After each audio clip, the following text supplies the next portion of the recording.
Qaraciyərdə problem varsa, üz ləkəli olur. Heç vaxt təravətli, aydın olmur. Yəni dəri təmiz olmur. Bağırsaqda problem varsa, üzdə aknelər ola bilər, səpgilər ola bilər, ödemli olur. Sonra ona başqa əgər hormonlar qaydasında deyilsə, xüsusilə qadın hormonlarımız balanslı deyilsə, üz daha tez elastikliyini itirir. Eyni zamanda saçlar da daha tez qocalma görünür, üzdə də şişkinlik olur.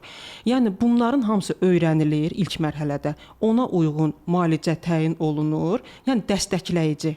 Onların hamısı bərpa olunur. Ondan sonra keçirik biz ikinci mərhələyə. Bayaq qeyd elədiyim kimi sümük əzələ liftinqinə bərpa etməyə.